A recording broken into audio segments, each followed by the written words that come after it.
Un abonné qui a voulu nous partager une histoire profondément touchante et inspirante, celle du docteur Abdelrahman Kilani et de sa rencontre avec un vieil homme.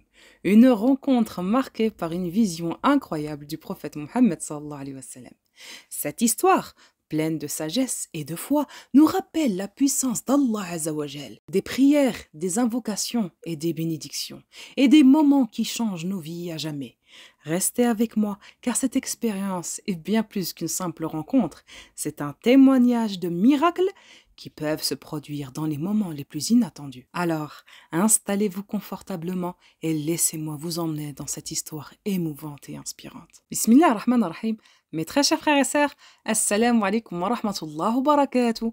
Bienvenue sur votre chaîne Hasna Sunsun.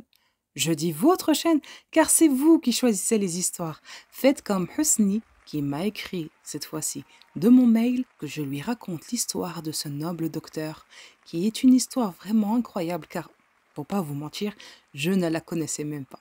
Barakallahu fik, excellent choix. Et n'oubliez pas vous aussi d'écrire dans les commentaires quelle histoire ou sujet voulez-vous que je vous raconte car je vous la ferai avec grand plaisir. Bismillah, commençons. L'imam Ibn Jawzi rahimahullah nous a cité près de 40 raisons et mérite de la prière sur le prophète Mohammed sallallahu alayhi wa sallam. 40 raisons. Inch'Allah bi'idnillah, je vous ferai une vidéo spécialement dédiée pour cela. Mais là, je veux qu'on se concentre sur l'histoire. Donc, ce docteur nous raconte. Il y a une histoire qui s'est réellement passée dans ma vie. Je viens d'une famille plutôt aisée. Et j'ai eu la chance de devenir l'un des chirurgiens orthopédiques les plus connus à l'hôpital Qasr al-Aini. Dès que j'ai obtenu mon diplôme en médecine, mon père m'a envoyé à l'université de Cambridge, en Angleterre, pour y poursuivre un master, un doctorat et même une bourse. Et j'ai choisi de me spécialiser en orthopédie. Et j'ai vécu en Grande-Bretagne pendant plus de 10 ans. Cette période m'a permis de m'imprégner de la société anglaise, de ses habitudes et de ses comportements. Cela m'a grandement aidé à m'adapter rapidement à cet environnement qui m'entourait. Et ensuite, quand je suis retournée en Égypte, j'ai été nommée professeur en chirurgie orthopédique à Qasr al-Ain. Dans ma manière de travailler, je n'acceptais pas les faux compliments et je restais toujours direct. J'ai été aussi généreux, peut-être même un peu trop parfois, mais c'était ma manière d'être. J'ai vite compris que cela détonnait un peu dans un milieu où les Anglais préféraient souvent la description à la modestie. Mais je pense que c'était un mélange de ma culture orientale et de ma personnalité. Et je ne savais pas rire, je ne suis pas du genre à aimer les plaisanteries et l'humour légère, je préférais les choses sérieuses. Rigoler, cela ne m'intéressait pas. Malgré tout cela, j'étais aimé de mes élèves et de mes collègues. Je ne leur donnais pas mon savoir ou mon argent, je leur transmettais simplement ce que je savais sans rien attendre en retour. Contrairement à d'autres, oui, j'étais un musulman traditionnel. Je jeûnais pendant le ramadan, j'ai fait le pèlerinage à la Mecque et je restais proche du Coran. Et ensuite, j'ai épousé ma cousine. Et après 10 ans de mariage, nous n'avions toujours pas d'enfants. J'ai tout fait pour consulter les meilleurs médecins, à l'intérieur comme à l'extérieur du pays. Nous avons tout fait. Mais finalement, je me suis remis à la volonté de Dieu. Ma femme était tout pour moi. Elle était ma fille et ma vie en même temps. Avec elle, j'oubliais toutes les difficultés de la vie. Elle savait toujours quand me parler et quand me laisser tranquille. Je savais combien elle se sentait seule, surtout quand on a une grande maison et qu'elle est vide de rires d'enfants. Malgré cela, je la considérais comme ma propre fille parfois. Et parfois, c'est elle qui m'interpellait, mon fils. Mais voilà qu'un jour, j'ai été une fois invitée à une conférence sur la chirurgie orthopédique à l'université d'Asyut. J'ai pris le train climatisé et emmené mes étudiants avec moi. Quand soudain, un homme s'était assis à côté de moi. À son apparence, il semblait être un paysan ou originaire du sud de l'Égypte. Il avait un visage bronzé, de grands yeux. Il avait un visage d'une douceur très rare. Il portait une djellabia grise couvrant sa tête d'un turban blanc, dont les vêtements dégageaient un parfum puissant. Difficile à décrire, mais tellement attachant qu'on ne pouvait que l'envier. Il marchait avec difficulté. s'appuyant sur une canne au bras de son fils, qui m'a semblé être un soutien constant. Le jeune homme fit asseoir son père à côté de moi, et il me dit « S'il vous plaît, pourriez-vous me céder votre siège pour que je puisse m'installer près de mon père ?» J'ai refusé catégoriquement. Ce siège était mon droit et je ne voulais pas faire de concessions, même par politesse. Je vous l'avais dit, j'étais très stricte. Il semblait vraiment insister pour être proche de son père, mais je disais non, c'est ma place. Et ça m'a donné une sensation étrange de conflit intérieur. Il m'a énervée. Il allait presque élever la voix lui aussi, car il ne comprenait pas pourquoi je ne voulais pas changer de place avec lui alors que j'étais seule. Son père lui fit signe de la main de se calmer, et il se tut aussitôt. Ça se voyait que c'était un fils obéissant. Malgré tout cela, je ne voulais pas céder ma place. Le vieux était à côté de moi, et il se mit alors à réciter des prières et des invocations d'une voix douce à côté de moi. Ce murmure constant me gênait un peu et m'empêchait de me concentrer sur ma lecture. Je jetais de temps en temps des regards agacés, comme si l'homme avait perçu ma frustration. Il me sourit alors et me demanda d'une voix douce « Mon bruit vous dérange-t-il » Je lui répondis franchement « Oui, j'aimerais que vous baissiez un peu la voix. » Il s'excusa et presque imperceptiblement, sa voix se fit plus douce, ce qui me soulagea. Puis, tout à coup, il s'endormit profondément et le son de son ronflement m'a pris par surprise. Je ressentis une certaine gêne, mais je ne compris qu'il n'y pouvait rien. C'était un vieux monsieur, il était fatigué. Comment lui dire « arrête de ronfler » Ce n'est pas possible. Alors, j'ai décidé de me taire. Son ronflement s'éleva presque dans tout le train. J'ai ressenti un malaise devant les gens, un léger stress face à ce changement soudain. Mais j'ai vite compris que je ne pouvais rien. Puis, dans un murmure presque inaudible, il se réveilla brièvement et d'une voix très faible, il dit « Salamu alayka ya Rasulallah, que la paix soit sur vous, ô messager de Dieu. » Il ajouta doucement « Ata'ak ya Rabbi, jazakallahu khayr. » Je vous obéis, ô mon Seigneur, que Dieu vous accorde tout le bien. Et enfin, dans un souffle léger, il termina « Allahumma salli ala Muhammad wa ala ali Muhammad. » Oh Allah, prie sur Muhammad et sur la famille de Muhammad. Wallahi, ce fut un moment étrange, mais profondément touchant. J'avais l'impression d'assister à un instant de dévotion pure, et je ne pouvais m'empêcher de ressentir un respect profond pour lui. لم يسمعه أحدا سواي وكأنه كان لا يريد أن يسمعه أحدا. Personne n'entendit ce qu'il disait, sauf moi, comme s'il ne voulait pas ou comme s'il voulait que moi qui l'entende. Je me suis dit, peut-être que cela se passait dans l'inconscient de cet homme, mais soudainement, son ronflement redoubla. Mon Dieu, l'homme semblait complètement absorbé par son sommeil. Il ne semblait pas être conscient de ce qu'il disait. Peut-être est-ce que c'était une vision bonne et pure. Je me suis dit, ne te mêle pas de ce qui ne te regarde pas. Ça ne te concerne pas. Tais-toi. Lorsque le vieil homme se réveilla, son visage n'était plus le même qu'au moment où il s'était endormi. Il rayonnait d'une lumière douce, presque divine. Il était impossible de ne pas remarquer cette transformation. اقترب منه ولده وراح يمسح وجهه الذي بكل عرق. Son fils s'approcha alors de lui et commença à essuyer son visage trempé de sueur. Et فجأة سمعته يقول لابنه, et le vieux dit à son fils à voix basse: le docteur Abdurrahman Kilani voyage avec nous dans ce train. Il va m'opérer demain. Cette phrase me choqua profondément. Mais je me dis à moi-même, non, peut-être quelqu'un, un de mes élèves lui a parlé de moi, peut-être un infirmier de ma clinique. Cependant, cela n'avait jamais été mentionné avant que l'homme ne s'endorme et ne fasse cette vision.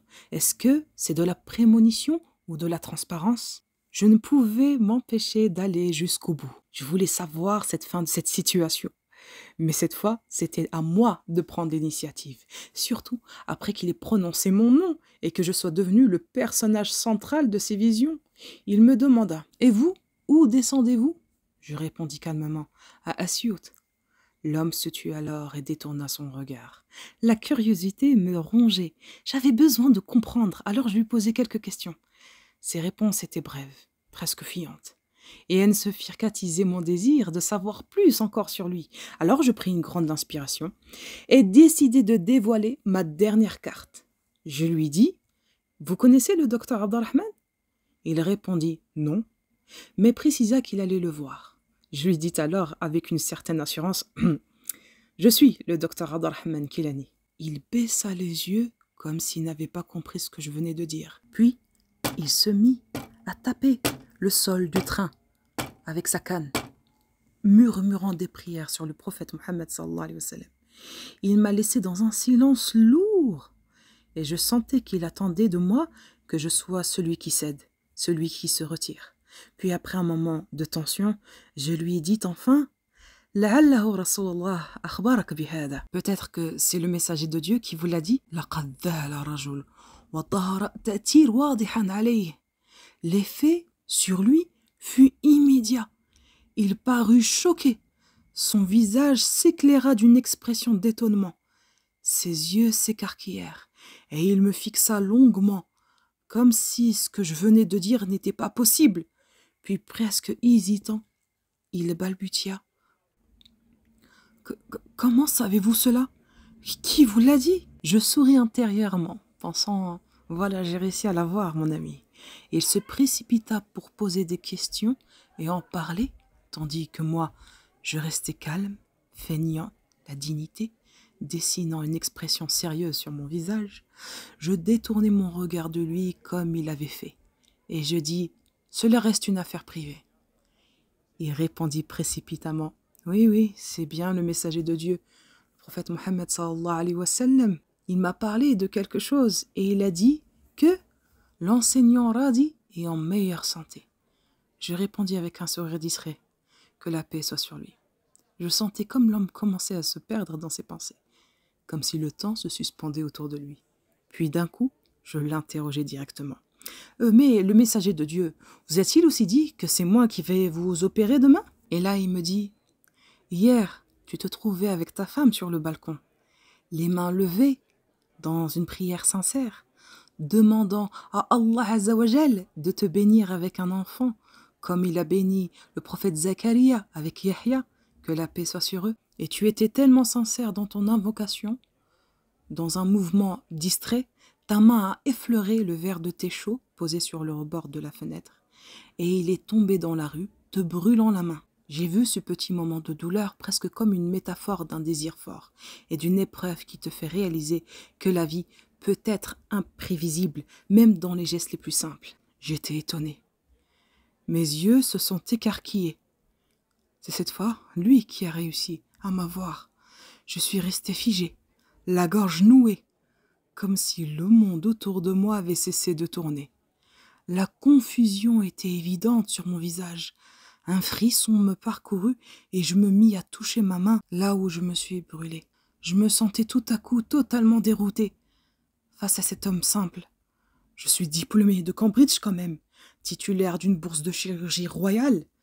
Qui accepterait d'être remis en question de cette façon par une telle pensée?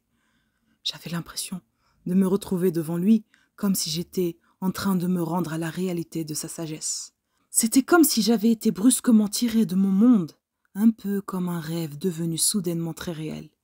Et là, je me suis penché pour embrasser sa main, les larmes commençant à envahir mes yeux, visibles pour tous les passagers autour de nous. Je m'en foutais de leur regard.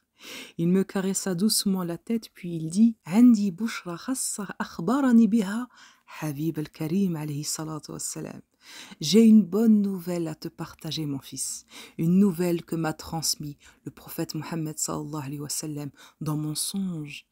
Il sourit et ajouta: Allah a entendu ta prière quand tu as prié pour lui, toi et ta femme, au balcon. Et il te dit: ton invocation sera exaucée. Tu n'auras pas un enfant, mais tu auras 2 jumeaux, 2 garçons, et tu les appelleras Yahya wa Muhammad. En entendant cela, je pris mon téléphone, appelai mon collègue, le directeur des hôpitaux d'Assiout, et lui demandai de réserver une chambre tout de suite au nom du Cheikh Radi, car je serai en personne celui qui effectuera son opération demain à la première heure. et je prendrai en charge tous les frais médicaux, y compris où il séjournera. Nous sommes descendus à la station et une voiture m'attendait déjà. Je n'avais qu'une seule pensée en tête, foncer à l'hôpital, préparer Cheikh Radi pour l'opération, m'assurer qu'il sera pris en charge avant tout. J'ai pris mon téléphone. Après la conférence, l'esprit encore tourné vers cette promesse, je me suis dirigée vers la salle d'opération. Là, je me suis concentrée entièrement en oubliant tout ce qui se passait autour de moi. L'opération s'est déroulée avec succès. Mais cette sensation de responsabilité, de faire quelque chose de profondément humain, est restée avec moi bien après. وكانت عدتي أن أترك متابعة المريض للفريق الطبي المشاركة، ولكني صممت أن أتبعه بنفسي في كل صغيرة وكبيرة تنفيذا للوصي الكريم، حتى جاء في زمن الدراسات وأخبرتني أن زوجتي اتصلت بي 10 مرات وكان هاتفي مغلقا. Il dit, j'avais l'habitude de confier le suivi du patient au personnel médical, mais cette fois, j'avais décidé de le faire par moi-même, de m'assurer que tout, du début à la fin, se passait parfaitement comme une promesse faite. J'étais concentrée sur chaque petit détail, en suivant les instructions que j'avais reçues. Puis, soudain, un collègue de ma promotion est venu me voir et il m'a dit que ma femme m'avait appelé des dizaines de fois, mais que mon téléphone était éteint. Je me suis précipitée pour lui parler et j'ai trouvé ma femme complètement dévastée en larmes. Le stress semblait être en train de l'engloutir. Je lui ai présenté mes excuses en disant « Je suis vraiment désolée de ne pas avoir répondu au téléphone ». Mais avant même que je puisse ajouter quoi que ce soit, elle s'écria comme un enfant, comme une petite fille. « Abdelrahman, je suis enceinte !» Elle avait fait un test grossesse sur les conseils du gynécologue qu'elle avait consulté après avoir ressenti une douleur intense sur le côté. Elle était toute émue, mais reconnaissante en ajoutant « Alhamdulillah, Alhamdulillah, je suis enceinte !» Je lui souris, puis j'ai jeté un regard bienveillant sur Cheikh Radi avant de lui dire « Arif, ومش كده بس أنت حاملة بتوأم. » Je savais déjà, et ce n'est pas tout, tu es enceinte de jumeaux. Je me suis retrouvée à lui parler avec une confiance totale, avec cette fermeté qu'elle me connaissait bien, car elle savait que je détestais plaisanter. Soudain, elle s'écria « Abdelrahman, tu es fatigué !» Mais je poursuivis ma conversation comme si je ne l'avais pas entendue et je lui ai dit « Et non seulement tu seras enceinte de jumeaux, mais tu vas accoucher de Yahya et Mohammed. » Elle éclata de rire et répondit « Et des jumeaux en plus, des jumeaux !» J'ai répondu amusé, « Eh bien, tu t'attendais vraiment pas, hein? Mais comment sais-tu cela? Nous sommes qu'au début de la grossesse. » Depuis ce jour, ma femme me regardait avec admiration. Les autres membres de la famille regardaient également avec une attention particulière et elle disait de moi « Ton secret est vendu et ton voile est levé, cher Abdou. » Je riais intérieurement car je ne lui avais rien révélé à ce sujet. Cela avait été la demande de Cheikh Radi. Et aujourd'hui, mes enfants, Mohammed et Yahya, ont 5 ans et rivalisent constamment pour attirer mon attention. Je ne peux même pas les arrêter sans risquer de me faire gronder par leur mère. Oh Allah, prie et accorde la paix et la bénédiction à notre maître, Mohammed sallallahu alayhi wa sallam. Grâce à Allah azza wa jal, la douleur se transforme en douceur et par qui les soucis se dissipent. C'est grâce à lui que les besoins sont satisfaits, que les désirs sont comblés et que les fins sont heureuses. Car Allah donne à qui il veut et exauce nos souhaits, nos désirs. Allah azza wa jal nous ordonne de prier sur le prophète sallallahu alayhi wa sallam en disant « Certes, Allah et ses anges prient sur le prophète, ou vous qui croyez, priez sur lui et adressez-lui vos salutations. » Sourate 33, verset 56. Mes très chers frères et sœurs, cette histoire-là nous fait montrer que Allah azza wa jal répond toujours à l'invocation qu'on lui demande. Allah azza wa jal dit « Et quand mes serviteurs t'interrogent sur moi, alors je suis tout proche. Je réponds à l'appel de celui qui me prie quand il me prie, qui réponde à mon appel et qu'il croit en moi afin qu'il soit bien guidé. » Sourate 2, verset 186. Et subhanallah, cette histoire-là a complètement changé la vie de Abdelrahman Kilani. Et voilà mes très chers frères et sœurs, nous sommes arrivés à la fin de cette magnifique histoire.